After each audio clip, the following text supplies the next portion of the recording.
Chapter 51 Fight against Marco, The Shock of the New World. You are listening at novelfull.audio. Time to cut loose. A fiery blade flashed, colliding with a shockwave, boom. The air crackled with heat, and the pirate ship sustained damage. Marco dove from above, kicking at Locke. Locke's reverse blade knife blazed with flames, meeting Marco's foot head-on, boom. Black and red lightning sparked at the point of impact, *Zotsap, starred at a crackling sound filled the air. Locke and Marco separated. Marco's hands transformed into wings of blue flame, carrying him into the sky. Skywalk. Locke stepped into the air, following him. They locked eyes, then engaged in a rapid exchange of blows, bang, bang, bang. Their flames collided repeatedly, each impact generating a powerful gust of wind, clang, clang. Locke's reverse blade crackled with armament haki. Marco's legs were similarly reinforced. The forces clashed, creating a metallic shriek. Their battle carried them from above the pirate ship to the sea below. They continued their mid-air fight, the air currents from their power whipping the seawater into whitecaps. Azure Phoenix Tail. Marco conjured green flames into the shape of phoenix tail feathers, then punched at Locke. The flaming feathers formed a fiery fist. Fire Fist. Locke's left hand ignited into a fist of pure flame, meeting Marco's attack in mid-air, boom. The intense heat boiled the sea, and the air temperature skyrocketed. Locke's flames broke through Marco's, surging towards him, boom.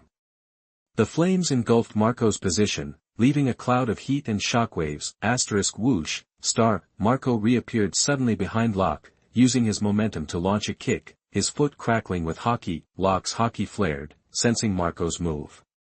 He whirled around, slashing with his sword. A blast of sword energy and flames erupted towards Marco. A blue flame flared around Marco's feet. He met Locke's attack with haki-laced, blue flame-covered feet. Boom! A deafening blast ripped through the air, creating a violent airflow and heatwave. The seawater boiled, and even the clouds in the sky shifted. A figure was sent flying back, singed and battered. Marco's clothes were in tatters, and streaks of soot marked his face, his body scorched in several places. Marco stared at Locke in mid-air, his expression grim. He now understood the gap between their strengths. Jinbe, watching from the pirate ship, looked on in shock. Only first-hand experience could truly convey Locke's power. They also knew Locke wasn't fighting at full strength. Locke had relied mainly on swordsmanship, rarely using his devil fruit abilities. Locke returned to the pirate ship. Marco called out to Locke. "I have my answer. Then I trust you won't treat Fishman Island like Enies Lobby." With that, Marco and Jinbe jumped aboard a nearby pirate ship and sailed away. Locke remained silent. The next day, newspapers flooded the world. Headlines screamed that the fifth emperor of the sea had arrived in the New World, proclaiming the arrival of a devil. Everyone who received a newspaper from the delivery seagull stared at the news. Once again, Locke became the talk of the world. Everyone wondered what chaos he would unleash in the New World. Whitebeard murmured, staring at the newspaper in his hand. "So, he's finally here. This sea is about to get rough again." Whitebeard glanced at the newspaper, then gazed out at the ocean. Wano Country. Kaido, holding the newspaper, announced. "From today on, Wano will be on high alert for this man. Make sure everyone under my command recognizes this face." The black charcoal serpent, though unsure of Kaido's reasons, quickly responded to Kaido's intense gaze. "Understood. I will ensure everyone knows his face." The black charcoal serpent hurried out. Kaido grasped his club and followed. Tado Land, Cake Island. Big Mom, gazing at the newspaper, said. "I really want to have this man. I wonder what kind of monster their offspring would be." "Mama, Mama." Charlotte Katakuri's eyes widened. Though his mouth was covered, his jaw hung open. He was clearly shocked. He only saw Locke as an enemy, never imagining his mother would want him as a red-hair pirates. Aboard the Red Force, every member clutched a newspaper. Shank smiled, gazing at the newspaper. "I can't wait to see him." As news of Locke's arrival spread, influential figures took notice. ordering their subordinates to memorize Locke's face. Dressrosa, Doflamingo returned and began carrying out Locke's orders. He visited the underground fighting pits, disciplined a few unruly pirates, and then began recruiting. Doflamingo's reputation was strong, and over 1,000 pirates joined him. In addition to the recruitment, Doflamingo warned his men about Locke, forbidding them from provoking him. Apart from Diamante, none of the other executives knew about Doflamingo's alliance with the Locke pirates. Baby 5, upon receiving her orders, stared at the newspaper. That guy again. I wonder why the young master doesn't want us to mess with him.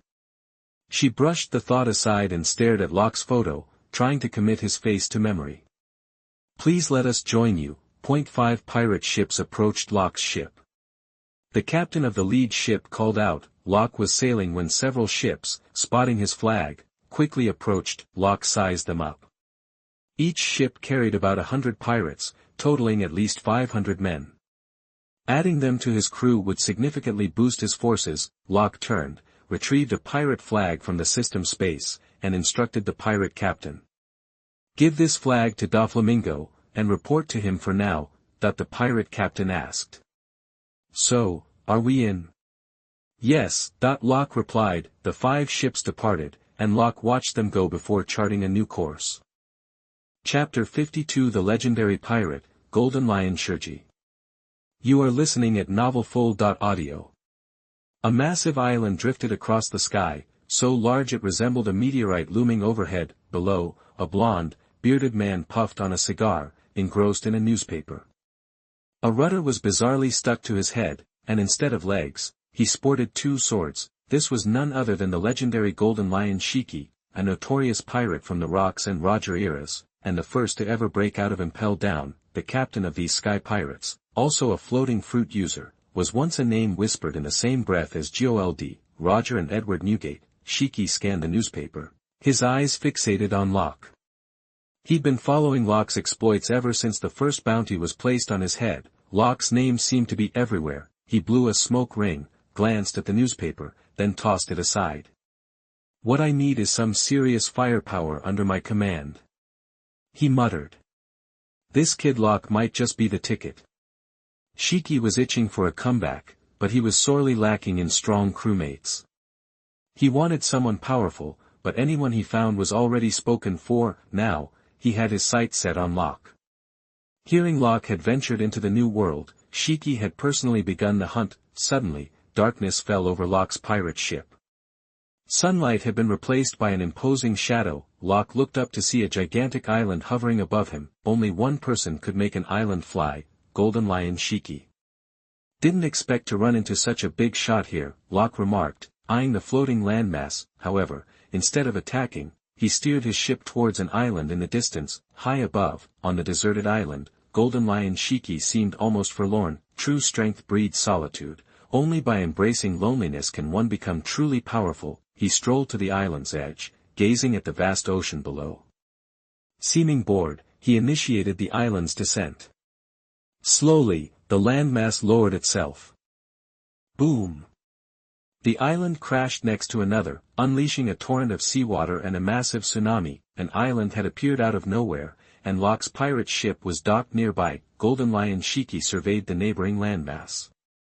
He floated down, heading towards Locke's location. Locke watched as the floating island descended. Knowing that Golden Lion Shiji had landed nearby, he started exploring the island. He took in the tall trees and the untamed wilderness. It was a pure, primeval forest, devoid of people and animals. As he wandered, noticing the scattered fruit trees and plants, he heard a rustling in the undergrowth. A figure emerged from the bushes, and Golden Lion Shiji found himself face to face with a young man. Their eyes locked, and the air crackled with tension. A gust of wind whipped Shiki's coat and golden hair. Locke's cloak and hair danced in the wind as well. Shiki broke the silence. Are you Locke, the so-called fifth emperor of the sea, the legendary pirate of this new era? Are you the legendary Golden Lion Shiji? Locke countered. That's right. Shiki grinned. You'd be perfect as one of my crew. I just gotta wonder if you're all talk. I'm not looking for a crew, but how about you join mine? Locke shot back. Chia ha ha ha ha. feisty kid. Golden Lion Shiki exclaimed before unleashing his attack. Lion's ground mane, that the earth erupted as Shiki manipulated the ground, sending multiple lion head-shaped clods of soil hurtling towards Locke. Terrifying ability. Locke thought, eyeing the massive earthen heads. Dragon. Instantly, a massive flame dragon materialized, colliding with the oncoming earthen lions. Boom. A deafening explosion rocked the island as debris rained down from the sky, and shockwaves of heat blasted across the landscape. Lion Blade Whirlwind. With a kick, Golden Lion Shiki unleashed a massive wave of sword energy from his bladed legs, hurtling toward Locke with brutal force. Quick Draw Slash. In a flash, Locke drew his reverse blade sword, unleashing his own powerful sword wave to meet the attack. Boom. A massive chasm ripped through the ground, as the two sword waves collided and unleashed their power. Boulders shattered, trees were obliterated, and craters scarred the landscape. Golden Lion Shiki glared at Locke, his eyes burning with intensity. I'm officially recruiting you to be on my crew. He charged towards Locke, launching into a full-fledged assault. Locke met him head-on, reverse blade sword in hand. Each clash sent shockwaves through the air. Locke's reverse blade clashed with Shiki's swords. Golden Lion Shiki, his right fist coated in armored haki, threw a punch at Locke. Locke blocked the swords with the reverse blade, and then braced the haki-infused fist with his left hand. Boom. A shockwave erupted from the point of impact. The ground beneath them crumbled, and debris flew in all directions. They separated and then charged again, unleashing a flurry of attacks that crisscrossed the island. Lion Song of Destruction. Golden Lion Shiki launched a barrage of enormous sword auras, but Locke answered in kind, slashing with his own powerful sword waves. The overwhelming sword energy and the savage sword energy offset each other's offensive power. Bang, bang, bang. More trees were reduced to splinters, boulders were carved apart, debris littered the air, and the ground was torn asunder. The fight raged on. Powerful air currents tearing apart more than half of the island. They moved with blinding speed, battling from the ground to the air, and back again. Boom. The two combatants locked fists, crackling with armed haki.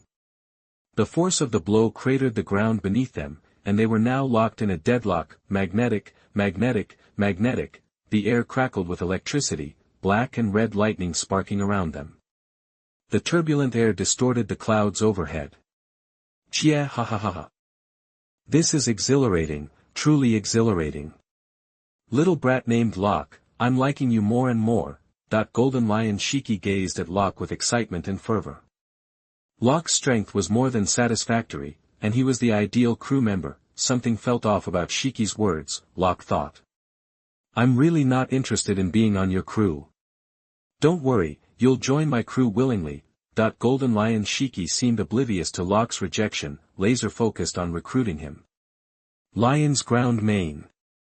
Lion's thousand slashes. The earth shifted again, and several towering earthen lion heads appeared, accompanied by a barrage of immense sword energy attacks. Locke saw this, coated the reverse blade in flames, and lashed out with one strike. Locke's body erupted into a torrent of flames, and then a massive fire dragon materialized. Blade Drawl. For dragons entwining.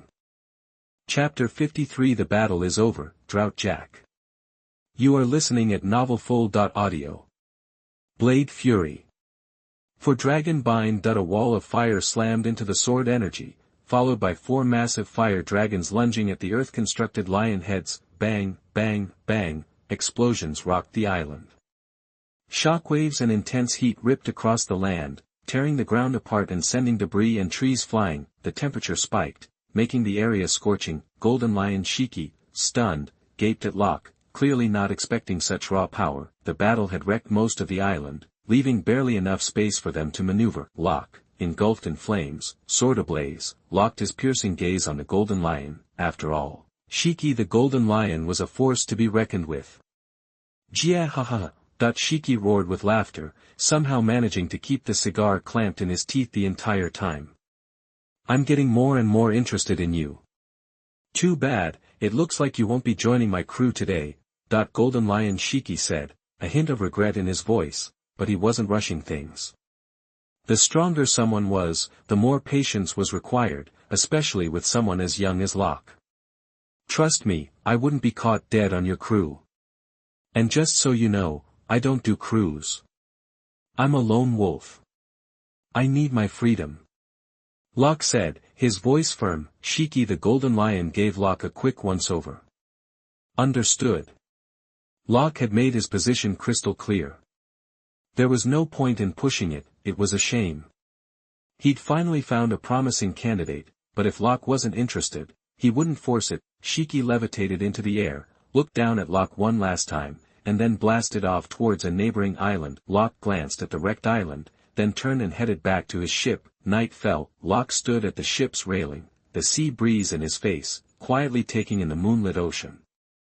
Suddenly, a massive fish leaped from the water, jaws wide open, aiming for a bite of Locke. Locke's eyes widened, and the fish instantly passed out, its huge body crashing back into the water, creating a large wave. Locke turned and walked into the cabin alone, his silhouette hinting at a sense of isolation. The next day, the morning sun sparkled on the sea, revealing its daytime beauty. Locke munched on bread, a carton of milk in his other hand. Breakfast.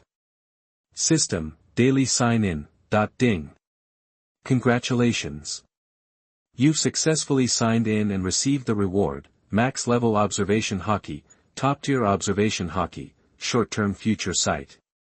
Locke's eyes lit up. This was almost Katakuri-level stuff. A mammoth-sized pirate ship bore down on Locke's vessel. A tall guy with a ponytail and pigtails hanging from his ship glared at Locke's vessel, then ordered. Sink that pirate ship. Captain Jack. This hulking man, Jack, was one of Kaido's top 3 lieutenants. His disasters. Jack the Drought, that he was out at sea today on a mission from Kaido to find Locke. Kaido wanted to recruit Locke into the Beast Pirates, and Jack was sent out to reel him in. Whoosh, whoosh, whoosh, cannonballs rained down on Locke's ship. Locke scowled. Being attacked again was getting old. With a single slash of his sword, he detonated the incoming shells in mid-air, the sword beam continuing towards the attacking ship. Boom. The sword slash tore a huge gash in the ship. Jack, seeing his ship being wrecked, flew into a rage. Get the launch ready. Jack roared. As soon as the launch pulled up alongside Locke's ship, Jack leaped across the gap and landed on Locke's deck. He gave Locke a quick once-over, then grabbed the twin blades slung across his back, the shotel, a lower body of 2 straight blades and a sickle-shaped upper body. He swung the sickle blades at Locke, who parried with his own blade. Clang! Sparks flew as the metal collided. It was only then that Jack got a good look at his opponent. He quickly backed off. He remembered Kaido's mission, but he hadn't expected to be throwing down with Locke so soon. Screw what Locke thought, he should have expected a beatdown. Of course, he also knew who was standing in front of him, but even though he took Kaido seriously, he wasn't afraid of the 3 disasters. Locke slashed at Jack, who barely managed to block the attack. Boom. Jack went flying. He was seeing red now. He totally forgot about Kaido's orders and went on the offensive. Bang, bang, bang. He threw punch after punch, but even though Locke landed a few blows, Jack's body took a beating. The reason Locke was landing so many hits was that his observation haki was top tier, letting him anticipate nearly every move. You bastard! Jack roared. Boom. Locke connected with a solid punch to the face, sending Jack staggering backward. Ugh! Jack spat out a mouthful of blood as he stood up, and it was at that moment he calmed down. After all, he hadn't landed a single hit on Locke. Instead, he had received several hits and decided to look at Locke with a calm demeanor. They weren't on equal footing. If they kept fighting like this, he'd be the one ending up on the losing side. Realizing this, Jack announced, I'm Jack the Drought, one of the top disasters under Kaido of the 4 emperors. Boom. Before he could say another word, Locke punched him, snapping, Is that why you fired on my ship? Jack glared at Locke, rage simmering, but he swallowed it down and tried again. Boss Kaido wants to invite you to join the Beast Pirates. Jack got straight to the point, figuring that Locke would jump at the offer. Blade Fury. But the response was a blade of light, Locke slashing at Jack. Jack quickly coated his body in armament haki, trying to use his sheer toughness to deflect the attack. Splatter, bright red blood gushed from his body. Jack stared at the wound in disbelief. He was tough as nails, but Locke's blade had cut right through him. He had even coated himself with armament haki. Locke's blade was infused with armament haki of his own, but the two weren't on the same level. There was no way he could have blocked it. Locke, reverse blade in hand, slowly advanced on Jack. Chapter 54 Wano Country, 9 miles. You are listening at novelfull.audio. Locke pointed the reverse blade at Jack, stating, "Tell Kaido I'm paying Wano Country a visit." Clutching his wound, Jack retorted, "Just because you're strong doesn't mean you can waltz into Wano and do whatever you want." With that, Jack left Locke's ship.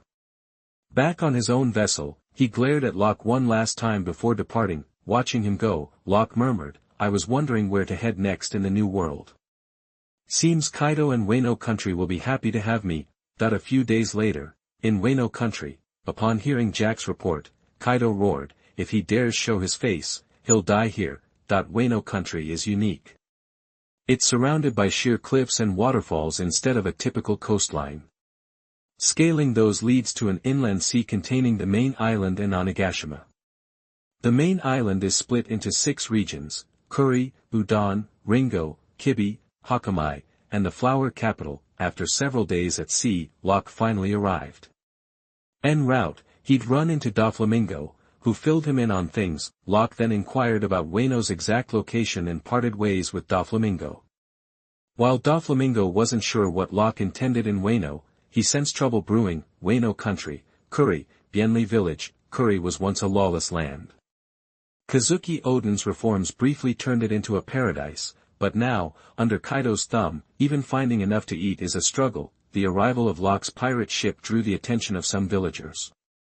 Locke observed them. They were all painfully thin, clearly starved. Stepping off the ship, he was immediately surrounded. Locke remained unfazed. One of the villagers, weak from hunger, pleaded, "Do you have any food? Could you spare some?" The surrounding villagers quickly echoed the request, all begging Locke for anything to eat. *ding, star. Special task, feed these starving villagers. Reward, unknown. The system's mission solidified Locke's decision. He returned to his ship, heading into the hold to retrieve some food, meat, bread, and other provisions gathered from collecting and hunting sea kings. The villagers, assuming he was leaving, watched helplessly as Locke boarded the ship. They were too weak to stop him, forced to endure their hunger. After a short while, Locke reappeared, carrying 2 large sacks. He placed them before the villagers. The villagers stared at the sacks, unsure what was inside. Locke opened one and pulled out a chicken leg, handing it to a small boy. The boy could hardly believe his eyes. He drooled at the scent, his stomach rumbling, but he hesitated to take it. Seeing his hesitation, Locke smiled. "You must be starving. Eat up, it's for you." Locke pressed the chicken leg into the boy's hand. Finally, the boy succumbed to his hunger, devouring it in a few ravenous bites. "These 2 bags are full of food. Dig in," Locke announced loudly. Immediately, the villagers rushed forward, grabbing the food and stuffing their faces. Some grabbed several chicken legs and ran home, eager to share with their children and wives. They wouldn't even take a bite themselves, prioritizing their families. If Locke planned to take Wano in the future, he would need the support of the people. He started trying to win their favor, and these villagers were the perfect place to begin. As people rushed home with food, word spread quickly, and more villagers came running to thank the generous stranger. Perched in a large treehouse, a small, cute girl with short stature watched the commotion. Her large, round, purple eyes followed the people carrying food. She wore a light green short kimono dress, patched in many places, with a light orange sash, long, thin legs, and black sandals on her bare feet. Beside the little girl, a man wearing a mask and clothes that looked like a tengu said, "Au, let's go take a look too." Then they dragged their starving bodies in Locke's direction. Ding, congratulations. Mission completed. Reward, Sword Domain. Sword Domain, once activated, powerful sword energy will destroy everything within the host's immediate vicinity. Locke's eyes lit up. He quickly claimed his reward and signed in for Wano Country's daily bonus. System, begin sign-in at this special location, *ding, star. Congratulations. Successfully signed in. Reward, top-tier armament Haki. Locke's power surged. Just as he was reveling in his newfound strength, he noticed a little girl with purple hair, Au and her guardian, Tenguiyama Hitetsu, stared at the bags of food and swallowed hard. Au wanted to grab a bite, but the crowd was too dense, and her small body couldn't squeeze through. Locke turned around, pulled a Yulomai milk tea from his system inventory, and returned to his ship. Moments later, the aroma of taro milk tea wafted from the cup. In addition to the milk tea, he also had a bag of chicken legs. Locke approached Au with the items. The taro scent drew Au's attention. Locke knelt down, offering the Yulomai milk tea to Au, who stared at him. Then at the offering, Au hesitated, unsure why this stranger wanted to give her something. Locke placed the items directly into Au's hands, saying softly, "Eat up. You've been hungry for too long." Repeating the same words and routine, Au succumbed. She took a sip of the Yulomai milk tea. The moment she tasted it, she thought it was the most delicious thing she'd ever had. She cried tears of joy.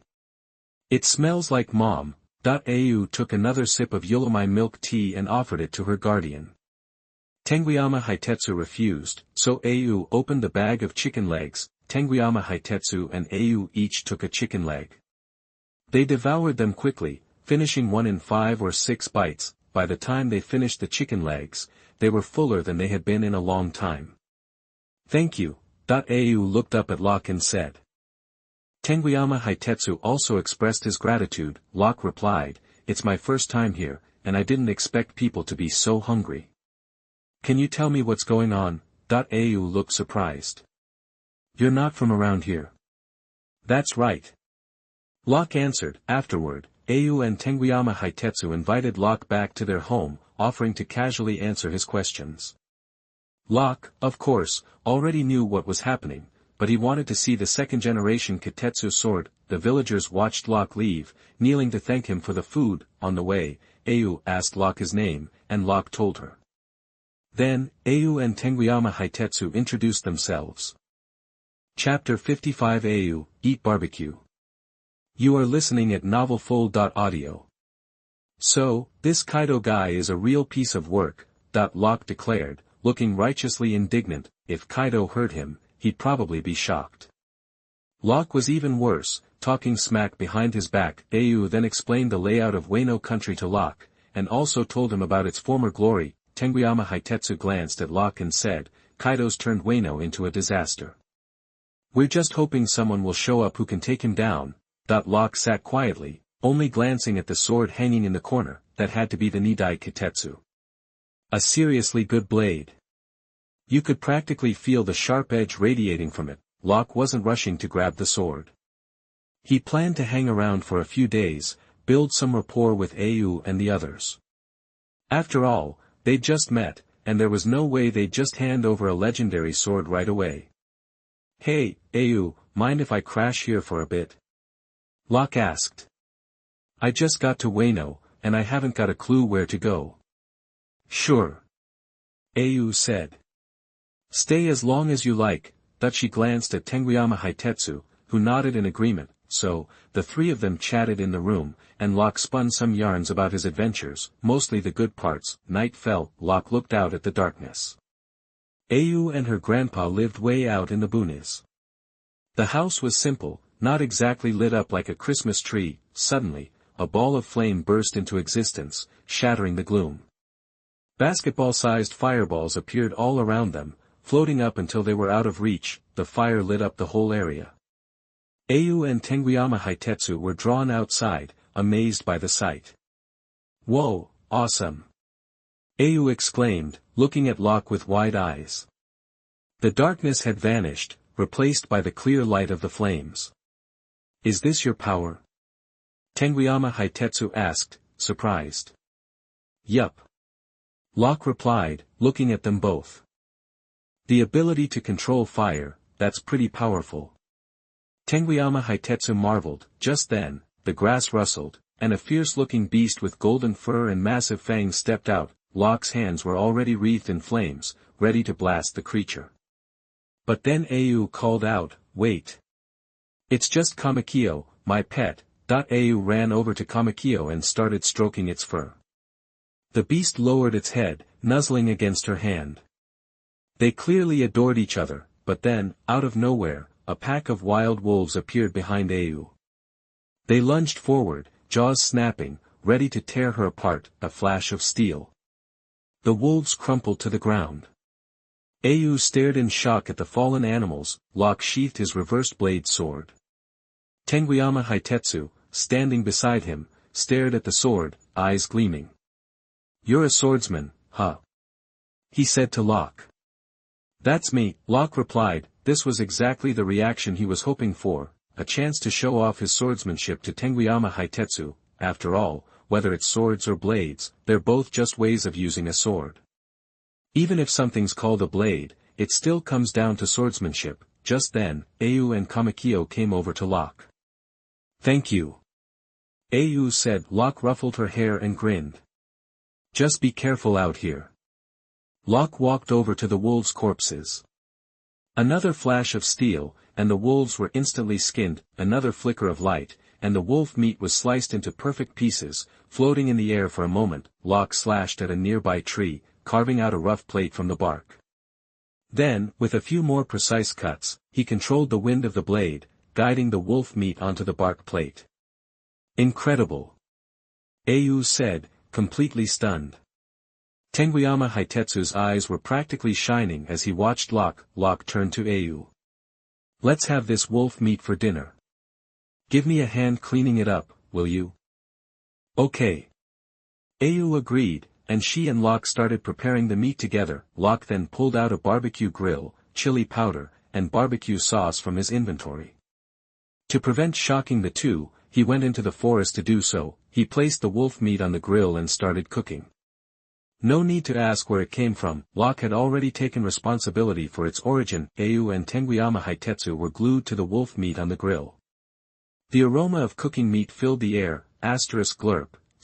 Au and Tengyama Hitetsu swallowed hard, unable to resist the amazing smell. When the wolf meat was almost cooked, Locke sprinkled it with chili powder and brushed on the barbecue sauce. Suddenly, the already mouth-watering meat became even more irresistible. Even Locke's mouth watered.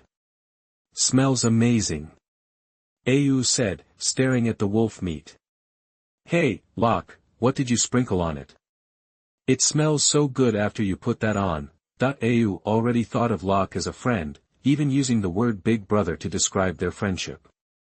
"Chili powder and spices," Locke said. Locke picked up a piece of meat, blew on it, and handed it to Au. She didn't hesitate, taking a big bite. The flavor of chili and barbecue exploded in her mouth. "This is so good.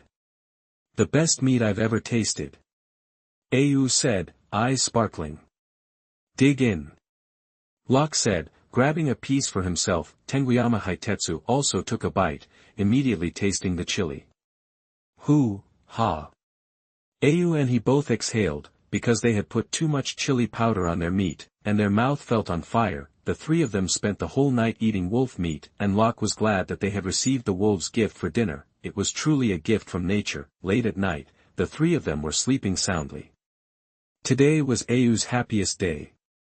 She had not only gotten her belly full, but she had also made new friends. Under the moonlight, the area was quiet.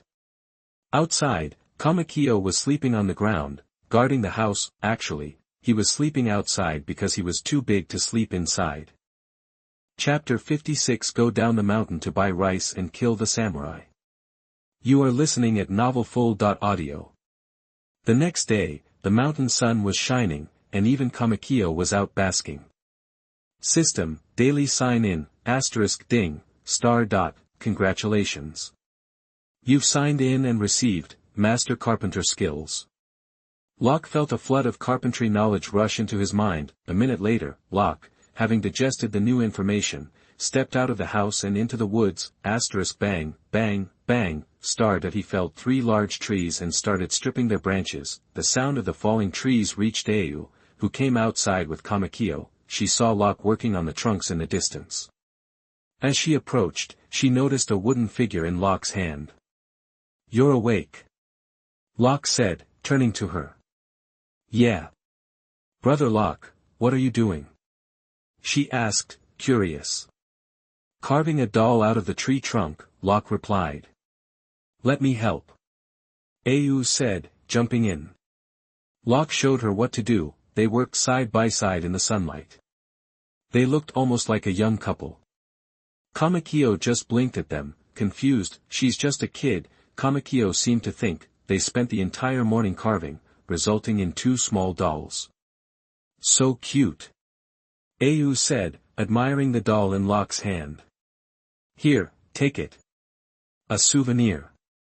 Locke said, handing it to her.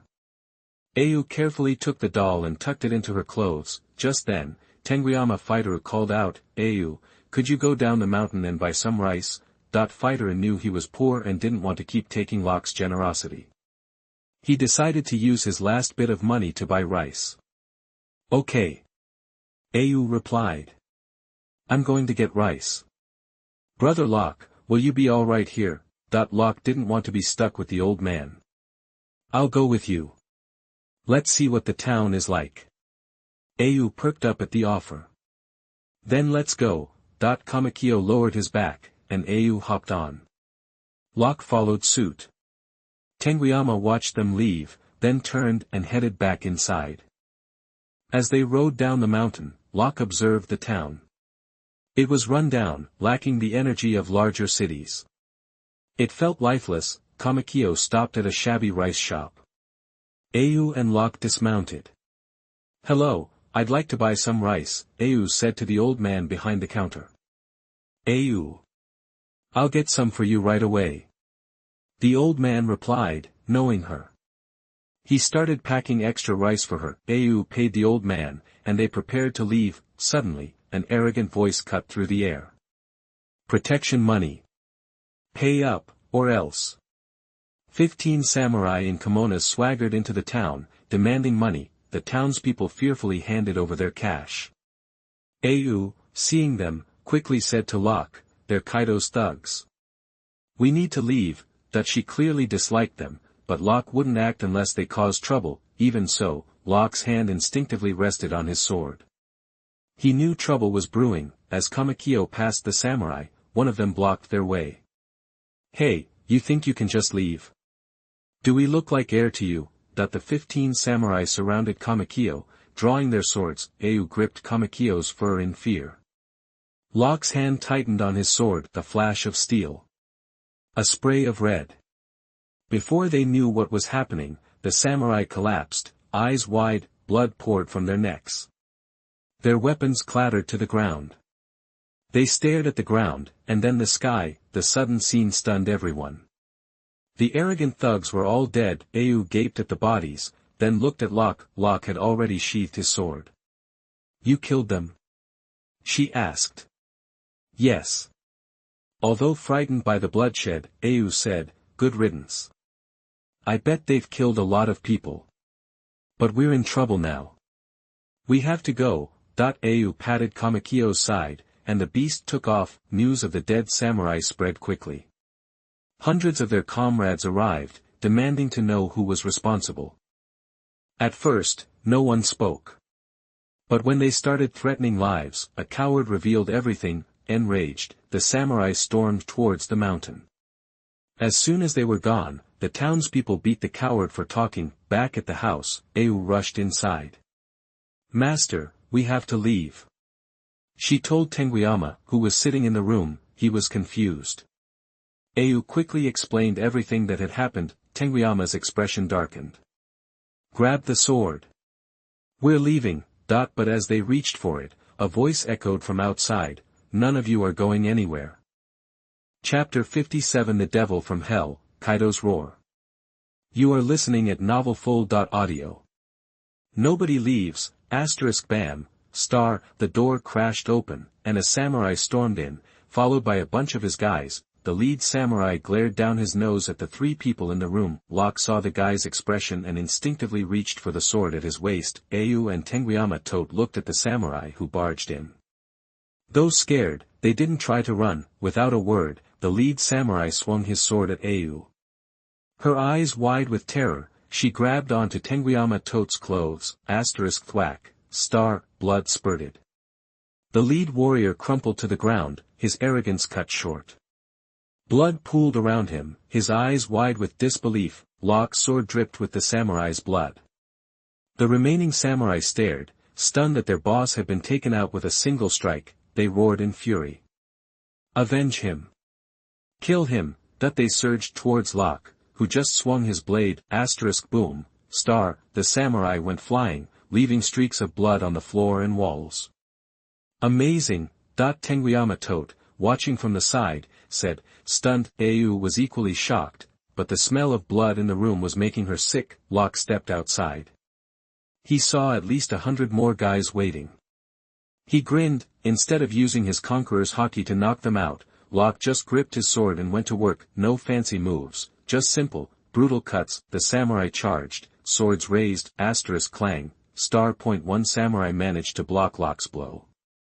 He thought he was safe, but his sword shattered, and he went down, a look of disbelief on his face. Thwack, thwack, the sickening sound of steel meeting flesh filled the air as bodies fell. Locke brought his sword down on another samurai's head, and it went flying, spraying blood everywhere. The headless corpse slumped to the ground, a crimson geyser erupting from its neck. Fear gripped the remaining warriors. With every step Locke took, he seemed more like the Grim Reaper. I don't want to fight. I want to go home. One warrior screamed in terror, dropped his sword, and bolted. Thwack, his head popped off, painting the ground crimson. Think you can just come and go as you please? Now that you're here, you're staying, Locke said, looking at the headless corpse. Then, like a wolf in a sheep pen, Locke began his slaughter. Thwack, thwack, thwack, Aya. Aya, Stay away from me. Screams echoed as warrior after warrior fell. Some were decapitated, others had their guts or throats slashed open. The ground was soaked red, the air filled with the coppery tang of blood, a thick, suffocating cloud. Locke's sword was slick with blood. Blood dripped from the tip, and his face was splattered crimson. He looked like a demon from hell, radiating a terrifying aura of bloodlust and violence. Yamato and Au stared at Locke, horrified. He was too terrifying. It was impossible not to be afraid. He was completely covered in blood. Suddenly, flames erupted from Locke's body, engulfing the corpses on the ground. The air filled with the acrid smell of burning flesh. The intense heat quickly reduced the bodies to ash. A gust of wind swept through, scattering the ashes to the four winds. The blood on the ground dried.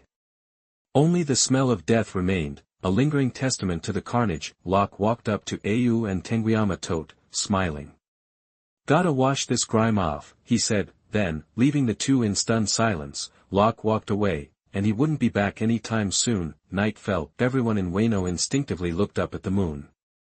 Though it should have been yellow, it appeared to be stained blood red. The flower capital, the most prosperous region of Wano, and the seat of power, hidden Orochi and Kaido stared at the night sky.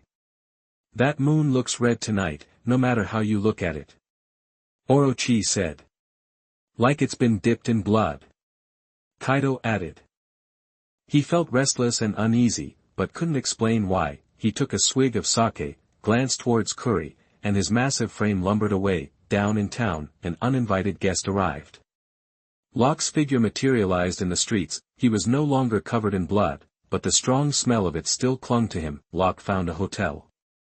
It was a dive, but it would do for the night. As he walked inside, he passed a beautiful black-haired woman. Locke recognized him, Kiku, though actually a man. Kiku stared at Locke, and their eyes met. Locke approached the hotel owner. I need a room, he said. Kiku caught a whiff of the blood on Locke and frowned. The scent was overpowering. It would take a lot of dead to smell like that, and recently too. The owner, noticing the blood, quickly got Locke a room. Locke headed toward his room, Kiku trailing behind. Lost in thought, Locke suddenly turned around, his eyes locking with Kiku's. Kiku saw the blood-red corpses behind Locke.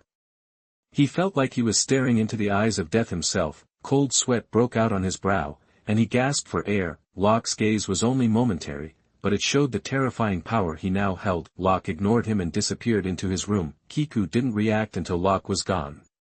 His legs gave out, and he collapsed. This night was destined to be different, and some were destined to not sleep. Au lay in bed, unable to shake the images of what had happened. She was still so young. A strong wind blew through Wano, scouring the dirty, chaotic land. Kaido stood on a mountaintop, letting the wind buffet him. Suddenly, dust swirled around him. Kaido looked closer. This wasn't ordinary dust. These were the ashes of 100 samurai. The ashes blew past his face. He stared at the ashes, and then leaped off the mountain.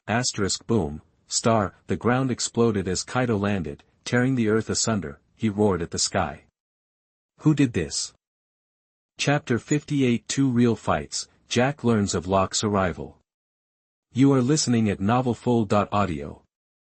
Daily sign-in initiated, *ding, *. Congratulations.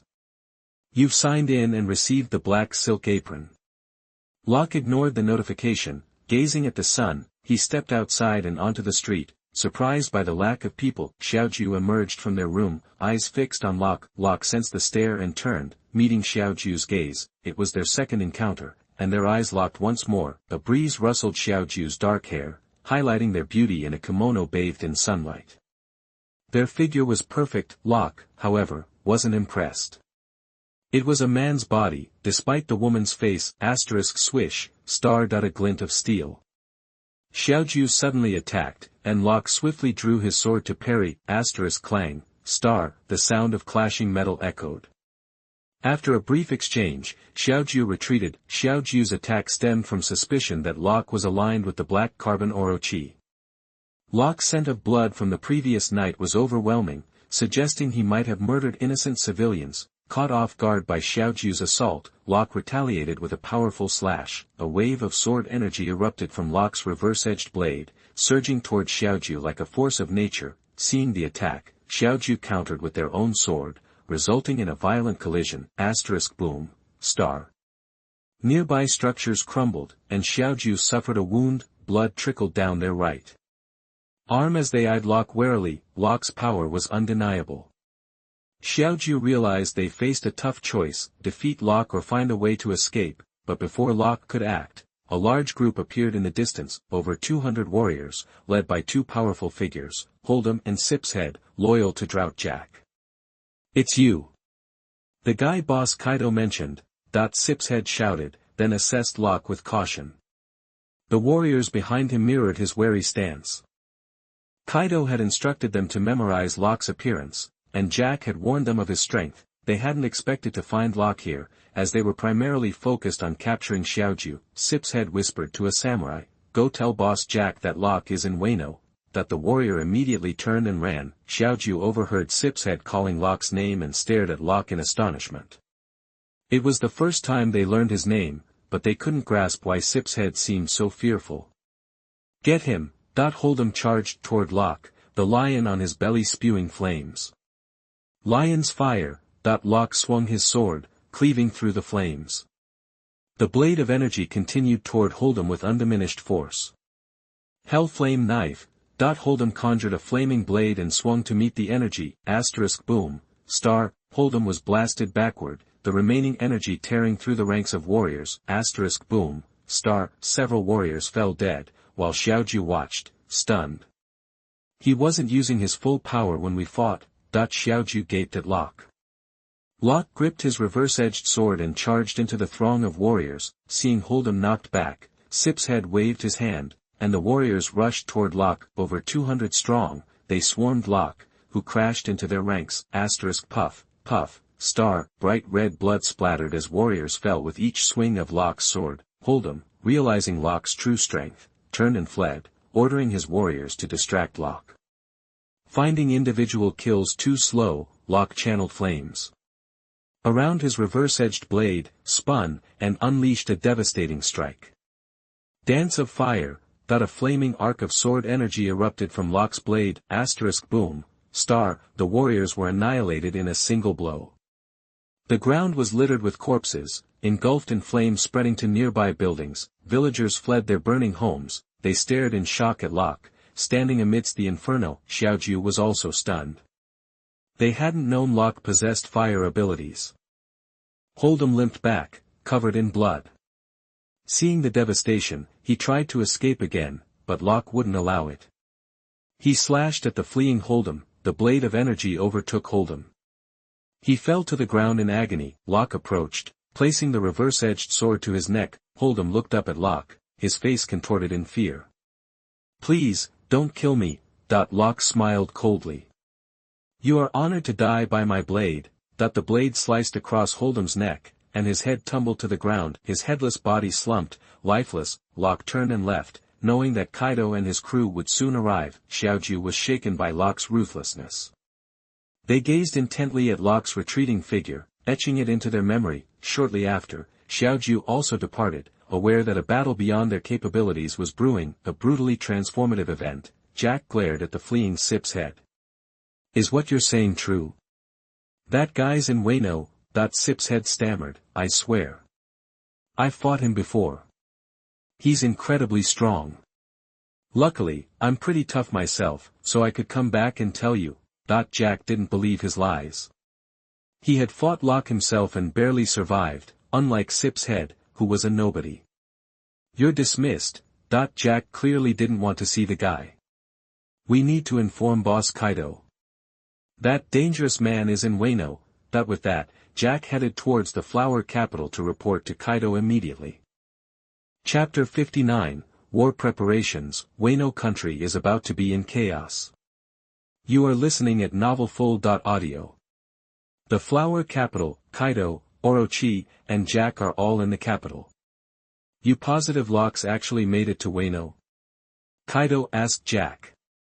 "Boss, my guys confirmed it. Plus, last time I saw Locke, he said he was heading this way." Jack replied. "This Locke guy's really that tough, huh?" Orochi scoffed. "You're all acting like he's invincible. If he dares set foot in Wano, he ain't leaving."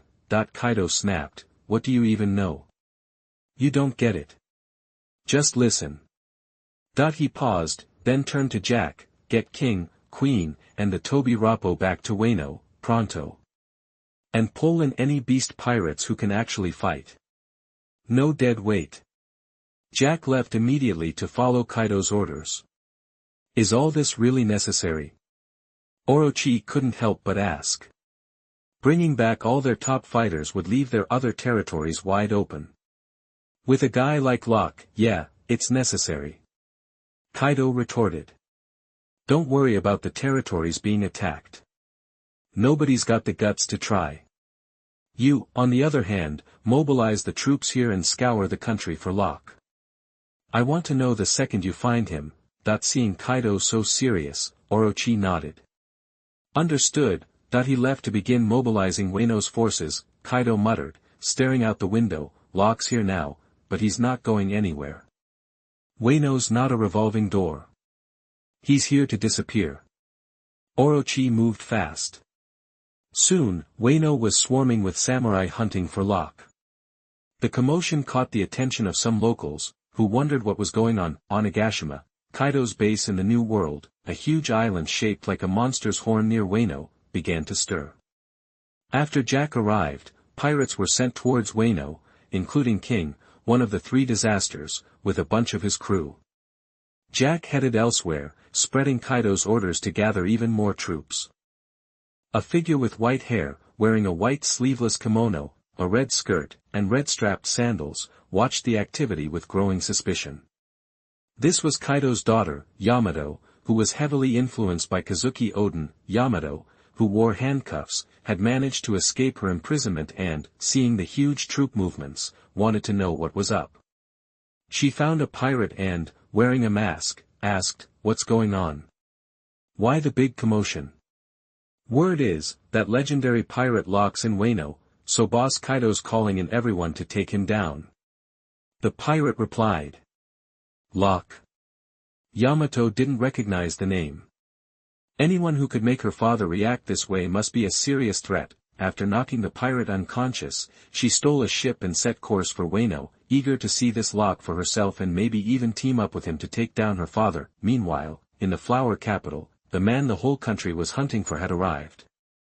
Locke had been in Wano for 3 days. He'd been using that time to complete his sign-in, but the rewards weren't great. Sip's head, leading over 50 warriors, had been searching for Locke for 3 days, with no luck. Outside a room stood a beautiful woman with turquoise hair, Wano's top oiran, coveted by many men. Her true identity was Kazuki Hiyori, Kazuki Oden's daughter. Komurasaki was just a name she used. Komurasaki had felt the change in Wano. Samurai were swarming the city, searching for someone. She'd learned that the search was for a man named Locke, a name that had Kaido and the whole country on high alert. She watched the samurai bustling past, deep in thought. Found him. A samurai shouted. He's over there. Sip's head rushed over. Where? The samurai pointed, and Sip's head spotted Locke in the distance. You guys hold him until I can tell General Orochi. He hurried off to find the black charcoal snake. The warriors moved to follow his orders, surrounding Locke. Halt! One of them yelled, pointing his sword.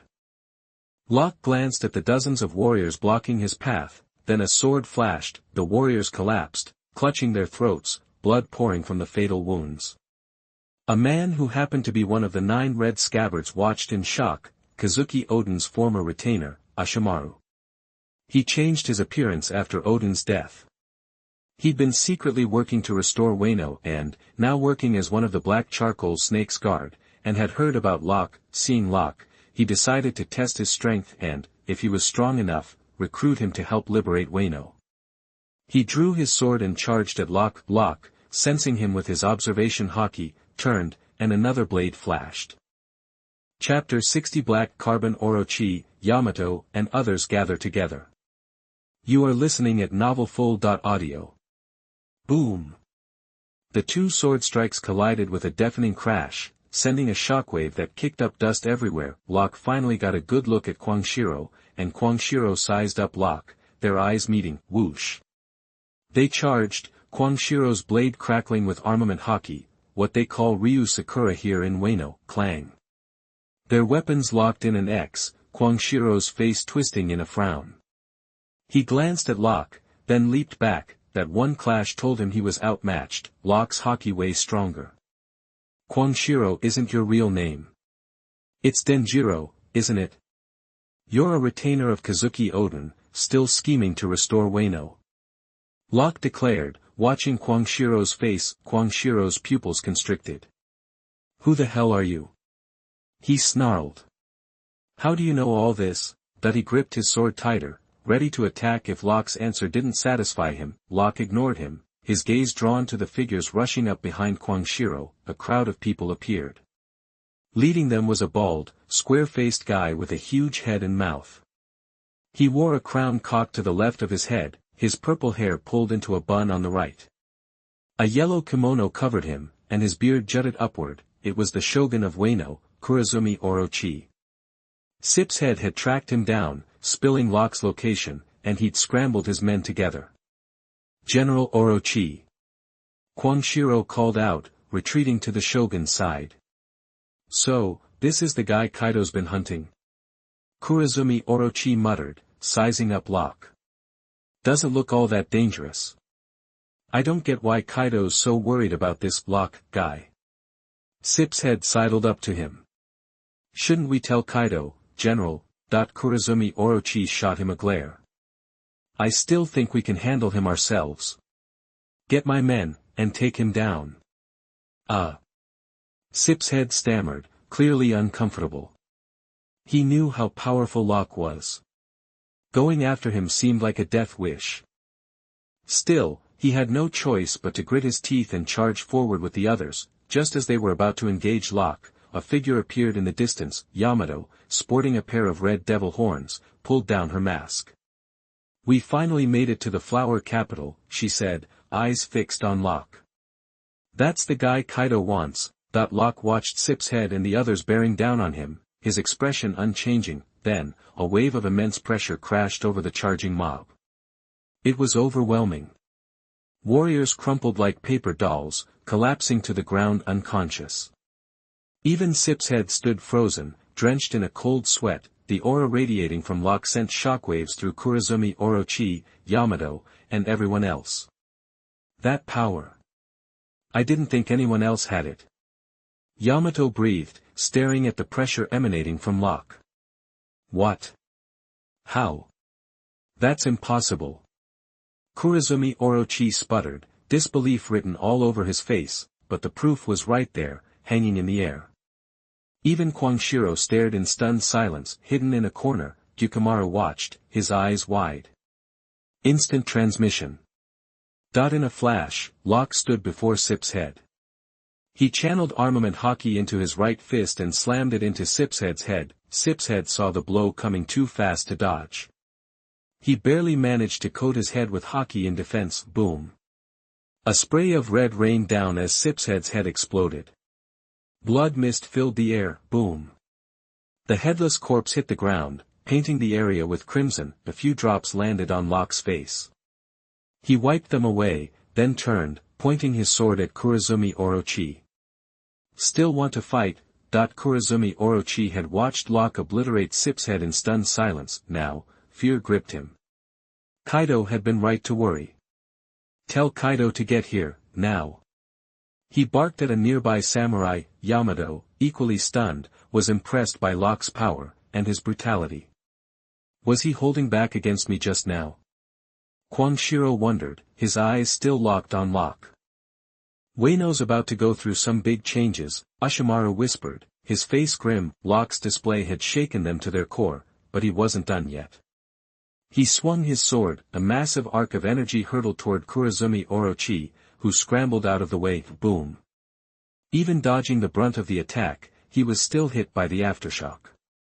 Dozens of warriors died instantly, their bodies hit the ground, and the remaining soldiers quickly retreated, putting distance between themselves and Locke.